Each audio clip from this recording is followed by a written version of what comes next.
On Christmas morning, my mother called me ungrateful, and my brother mocked me, leaving me with no gift.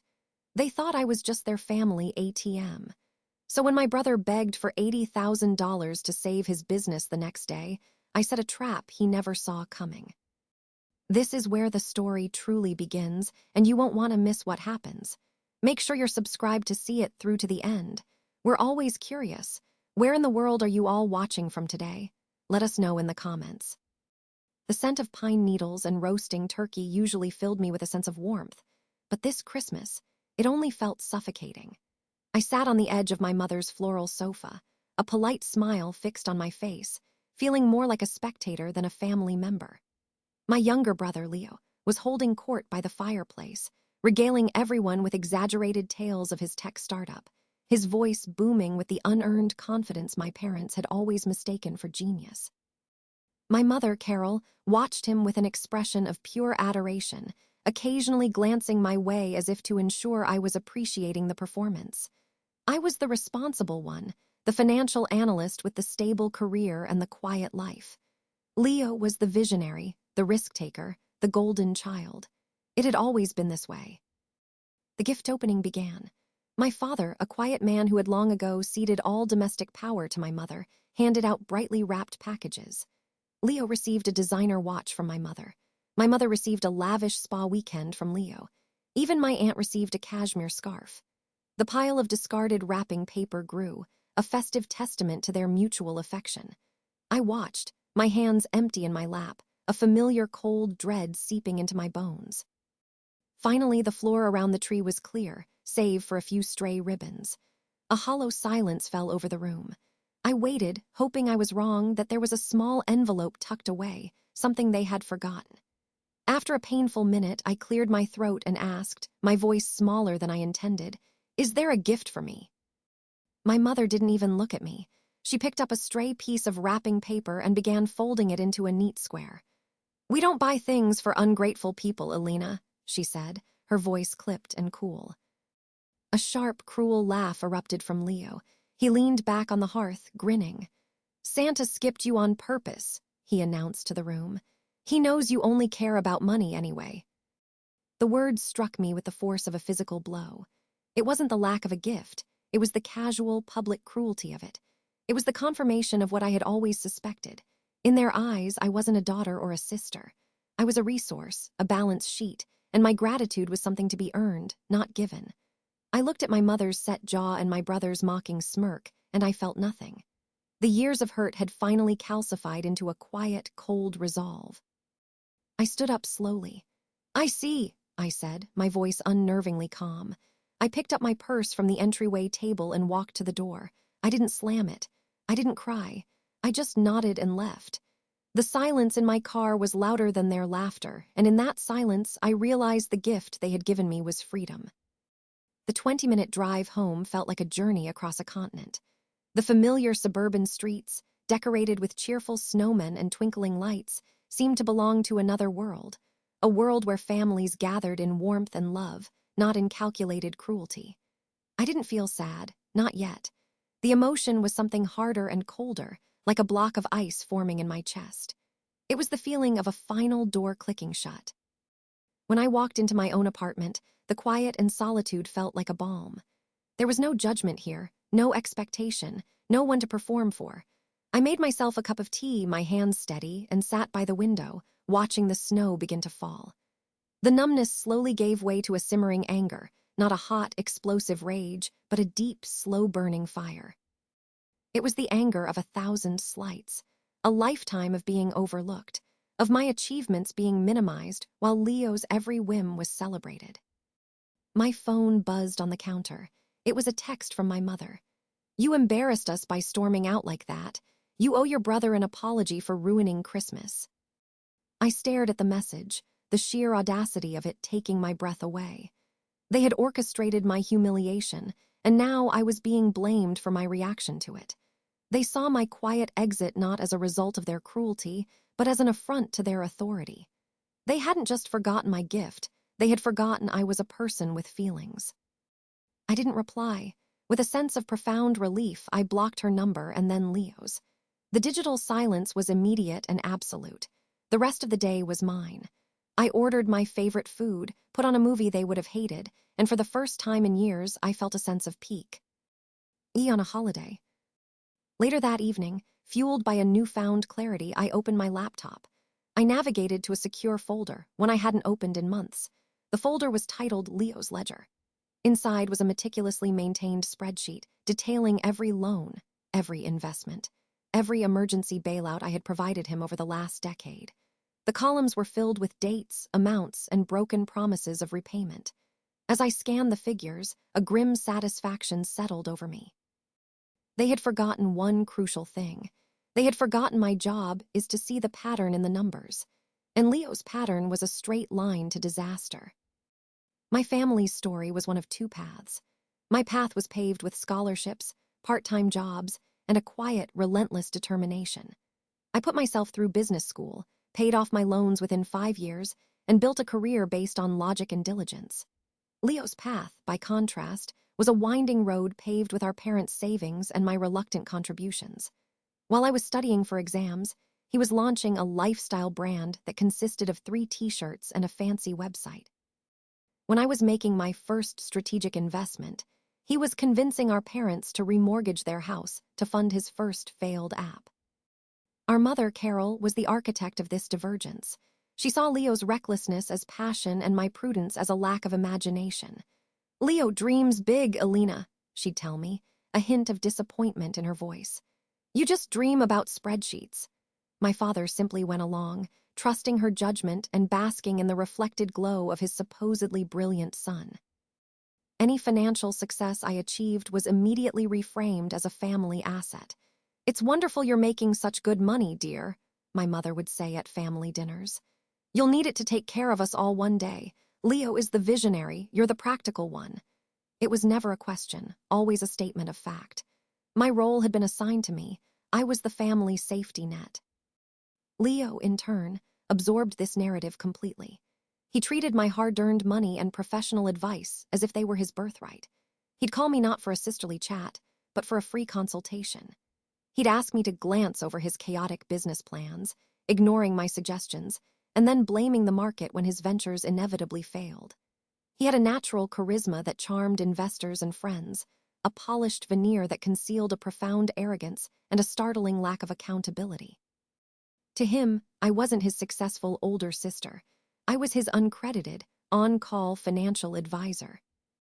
The worst part was their collective belief that they were doing me a favor by allowing me to help. My contributions weren't seen as generous. They were my duty. My presence at family events was my rent for the privilege of funding their delusions. That Christmas morning, when they denied me a simple gift, they weren't just being cruel. They were making a statement. My value to them was purely transactional, and I had somehow failed to meet the terms of our unwritten contract. I woke up on the morning of the 26th feeling lighter than I had in years. The usual post-holiday dread, the heavy cloak of familial obligation, was gone. In its place was a steely calm. I had made a decision in the quiet hours of Christmas night. The Bank of Alina was officially closed. The family safety net had been taken down, folded, and stored away for good. I didn't need to hire a private investigator or dig for secrets. Leo had been handing me all the evidence I needed for years, wrapped in frantic phone calls and desperate emails. I was his financial confessor. I knew where all the bodies were buried because he had asked me to help him bury them. I spent the morning at my desk, not in anger, but with the detached focus of a surgeon examining a patient. I opened Leo's ledger and began my work. I cross-referenced the dates of his largest loans from me with his social media activity. The $20,000 I'd given him to make payroll in June coincided with a week-long business trip to Ibiza. The $15,000 to secure a new supplier in September matched the purchase of a luxury sports car he'd claimed was a company vehicle. Then I moved on to the public data for his latest startup, Innovatech. It didn't take an analyst of my caliber to see the cracks. He had secured a significant bridge loan from a venture capital firm 6 months ago, and the repayment deadline was imminent. A quick search of industry news revealed that a key investor had quietly pulled their funding weeks earlier. He was hemorrhaging money, and his lifestyle was the wound. He had been treating his company's accounts like his personal piggy bank. He wasn't just on the verge of failure. He was teetering on the edge of serious financial misconduct. The $80,000 figure he would eventually ask for wasn't a random number. My calculations showed it was likely the exact amount he needed to cover T. He interest payment on the bridge loan and prevent the lender from calling in the entire debt, which would trigger a catastrophic collapse. I knew he would come to me. It wasn't a question of if, but when. His pride would hold him off for a day, maybe two, but desperation would win. I closed the laptop my case built. I had all the facts, all the numbers. For the first time, I wouldn't be meeting his chaos with my checkbook. I would be meeting it with the cold, hard truth. The knock on my door came just after 5 o'clock. It wasn't the confident rap of the golden child. It was a frantic, hesitant drumming that spoke of pure panic. I took a deep breath, smoothed my sweater, and opened the door. There stood Leo, a ghost of his usual self. His normally perfect hair was a mess, his expensive clothes were wrinkled, and his eyes were wide and bloodshot. The arrogant smirk was gone, replaced by a mask of raw desperation. "Elena," he choked out, his voice cracking, "I need your help." I stepped aside and let him in, but I didn't offer a hug or a comforting word. I simply closed the door and leaned against it, crossing my arms. He paced the length of my small living room, running his hands through his hair. "It's the business," he said, his voice trembling. "It's all going to collapse. I just need a short-term loan. I'll pay you back, I swear. I need $80,000, Elena. I need it by tomorrow morning." He finally looked at me, his eyes pleading. For a moment, he looked like the little brother I once knew, scared and overwhelmed. But I remembered the mocking laugh by the Christmas tree. I remembered the years of dismissal. I kept my voice even and professional. "Sit down, Leo." He collapsed onto the sofa. I remained standing, a deliberate choice to maintain control of the space. Instead of asking what happened, I posed a question of my own. "Is this $80,000 to cover the quarterly interest payment on the bridge loan from Vantage Capital?" The color drained from his face. He stared at me, his mouth slightly agape. How did you know that?" I continued, my voice level. "Or is it perhaps to replace the funds you rerouted from the marketing budget to cover your lease payment last month?" Leo shot to his feet, his desperation instantly morphing into defensive rage. "What is this? Have you been spying on me? Hacking my accounts?" The victim act had vanished, replaced by the cornered snarl of an entitled man who had been caught. "You've been telling on yourself for years, Leo," I replied calmly. "Every frantic call, every doctored expense report you asked me to look over. I'm a financial analyst. Finding patterns in chaos is what I do, and your entire business is a pattern of chaos." He was speechless, sputtering, searching for a lie or an accusation that would stick. But there was none. I hadn't come at him with emotion. I had come at him with facts. And for the first time in his life, Leo had no answer. Defeated by facts, Leo resorted to the only weapon he had left, our mother. He must have called her from his car, because my phone began ringing less than 10 minutes after he stormed out of my apartment. I had unblocked her number that morning, anticipating this very sequence of events. I answered and was met not with a greeting, but with a shriek. "Elena, how could you be so cruel?" Carol's voice was shrill with indignation. "Your brother is in trouble. He is on the verge of losing everything, and you're playing games with him. After everything we have done for you, this is how you repay us." The phrase, "everything we have done for you," was a familiar refrain, a guilt-soaked cudgel she'd used my entire life. But this time, it had no effect. The ice in my veins held firm. "Mom," I said, my voice cutting through her tirade with a calm that I knew would infuriate her. "Let's be very clear about what is happening. This isn't a game. This is a business matter." "He is your brother, not a business matter," she yelled. "Over the past 10 years," I continued, ignoring her, "I have given Leo, by my records, a total of $152,000 in undocumented, interest-free loans, none of which have ever been repaid. That is a business matter." I could hear her breathing on the other end of the line, the silence a stark contrast to her earlier hysteria.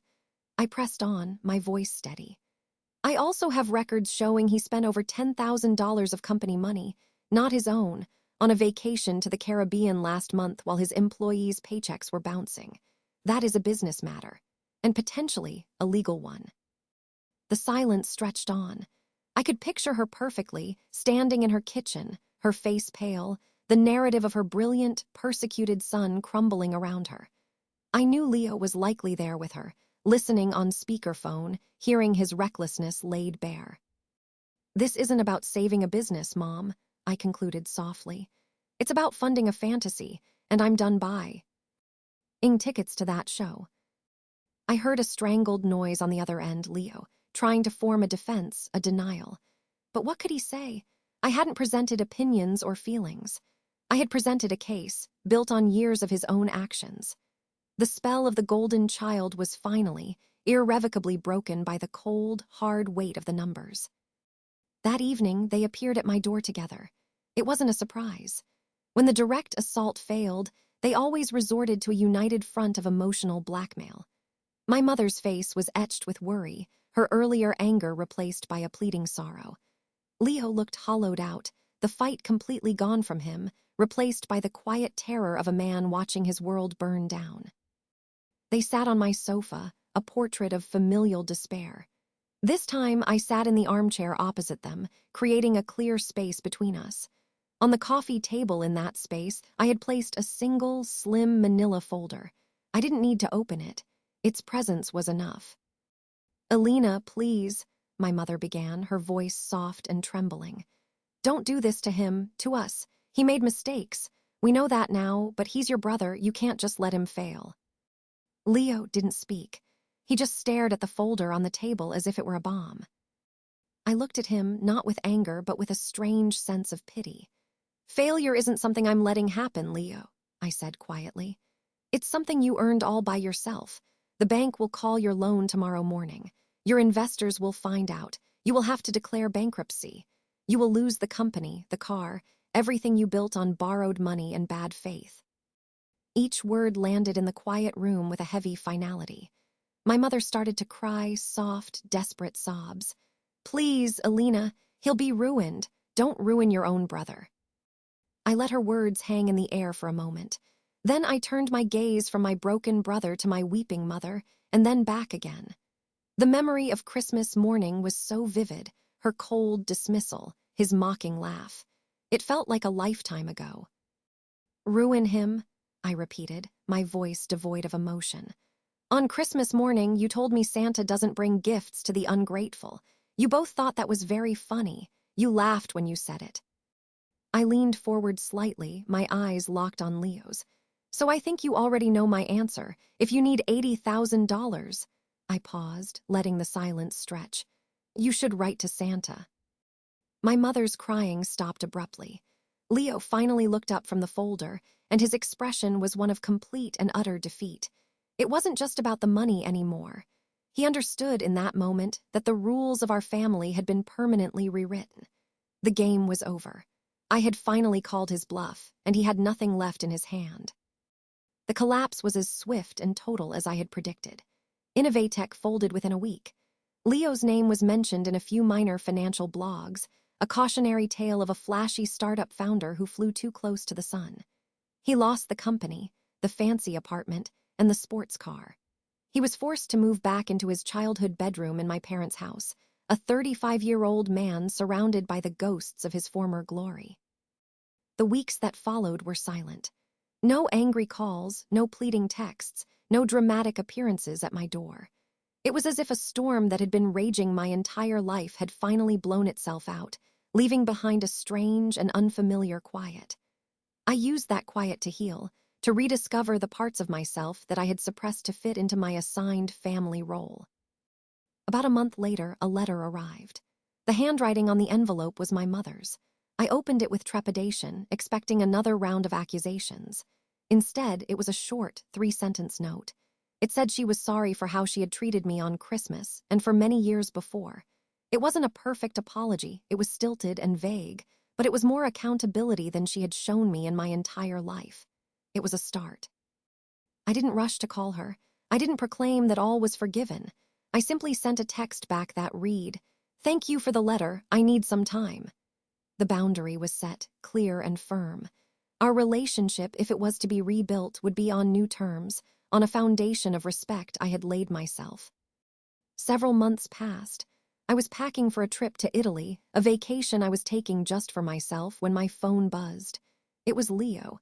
He didn't ask for money or for help. He asked if I was free to get coffee sometime. He said he was working a regular job now in sales. He said he wanted to talk. I smiled, a genuine, unburdened smile. I texted back, I'm busy for a while, but I'll let you know. I finished packing my suitcase, a feeling of profound peace settling over me. My vindication hadn't come from watching my brother's world crumble. It came from the quiet, powerful realization that I had built a world of my own, one where my worth wasn't determined by my utility to others.